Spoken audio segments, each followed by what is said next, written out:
ഞാൻ നിങ്ങളുടെ ആരുടെയും വിശ്വാസങ്ങളെ വിശ്വാസിയാണോ? അല്ല, ഞാൻ 916 നിരീശ്വരവാദിയാണ്. 916 അതിൽ കൂടുതൽ എന്താ 24 കാരറ്റ്. അപ്പോൾ ഇവിടെ ഇപ്പൊ പറഞ്ഞ പല കാര്യങ്ങളിലും പ്രശ്നമുണ്ട്. ഞാൻ നിങ്ങളുടെ ആരുടെയും മതവികാരത്തെയോ നിങ്ങളുടെ ചക്രവിശ്വാസത്തെയോ ഞാൻ എതിർക്കാൻ വരുന്നില്ല. പക്ഷേ അപകടത്തെ എതിർക്കും. ഇത് അപകടമാണെന്ന് കൃത്യമായി സയൻസിന്റെ ഡേറ്റ ഉണ്ട്. അപകടമാണ്. നമുക്ക് കൃത്യമായ ഡേറ്റ കൂടിയുണ്ട്. 10 കൊല്ലത്തിനിടയ്ക്ക് 1849 അപകടങ്ങൾ ഉണ്ടായിട്ടുണ്ടെന്ന് NICRന്റെ റിപ്പോർട്ടുണ്ട്. ഓക്കെ, ഇപ്പൊ തന്നെ ഇവിടെ കഴിഞ്ഞ ദിവസം 13 പേര് മരിച്ചു. അതിനു മുമ്പ് 117. ഓക്കെ, അതിനു മുമ്പ് 110 പറയും. പക്ഷേ നമ്മുടെ വെടിച്ചേട്ടൻ 300 എന്നല്ലേ, 300 പുറത്ത് ചില 400 എന്ന് പറയുന്നവരുണ്ട്. പിന്നെ ഇത് ഈ ശബ്ദ മലിനീകരണം അത് കൂടാണ്ട് അന്തരീക്ഷ മലിനീകരണം, ഇത് രണ്ടും ഉണ്ടാക്കുന്ന ഒരു സാധനമാണ് വെടിക്കെട്ട്. ഓക്കെ, അത് നമ്മൾ കാതടച്ചിരുന്നിട്ട് ഒരു കാര്യമില്ല. ഇവര് പറഞ്ഞ പോലെ മദ്യം നിരോധിക്കണ്ടെന്ന് പറഞ്ഞു. മദ്യം എന്നുള്ളത് സെൽഫ് ഹാം ആണ്. അതുകൂടാണ്ട് അത് റെഗുലേറ്റഡ് ആണ്. ഈ വെടിക്കെട്ട് റെഗുലേറ്റഡ് അല്ല. മാത്രമല്ല മദ്യം കഴിച്ചു കഴിഞ്ഞാൽ അത് ഉടനെ ഒന്നും ആൾ മരിക്കില്ല. പക്ഷെ വെടിക്കെട്ട് അപകടത്തിലുണ്ടായ ആ തൽക്ഷണം ആള് കാഞ്ഞു. അപ്പോ അത് തന്നെ തെളിവാണല്ലോ. പിന്നെ ഡ്രൈവിംഗ് നിരോധിക്കേണ്ടതെന്ന് വെച്ചു.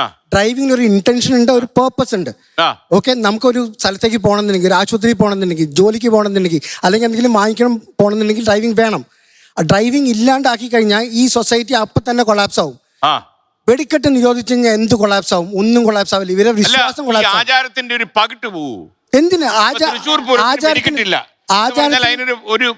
ഇപ്പൊ തന്നെ ഒരു അട്രാക്ഷൻ ഇല്ലായിരുന്നു. ഇല്ല, ആചാരത്തിന് വേണ്ടി ഇല്ലാതെ പോവില്ല. ഈ ഉത്സവങ്ങളിലെ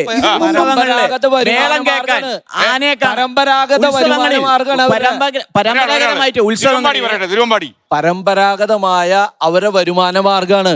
അവരതൊരു തൊഴിലായിട്ട് താങ്കൾക്ക് വെടിക്കെട്ട് ഇഷ്ടമല്ലെങ്കിൽ താങ്കൾ അത് കേൾക്കണ്ട, വരണ്ട, പൂരപ്പറമ്പിലേക്ക് വരണ്ട. താങ്കളെ ആരും പൂരപ്പറമ്പിലേക്ക് ക്ഷണിച്ചിട്ടില്ലല്ലോ. താങ്കളെ ആരും ക്ഷണിച്ചിട്ടില്ല. താങ്കൾ വീട്ടിലിരുന്നോളൂ.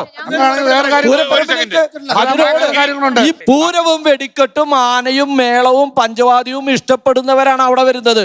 അവരിതിന് ഇപ്പോ പുറ്റിക്കൽ അപകടത്തിനെ തുടർന്ന് തൃശ്ശൂർ പൂരത്തിന്റെ അതിന്റെ എന്താ പറയാ ആക്കം ഒന്ന് കുറച്ചു. എന്നാലും അവിടുത്തെ തിരക്ക് ചാനലില് എത്രയായിരുന്നേ?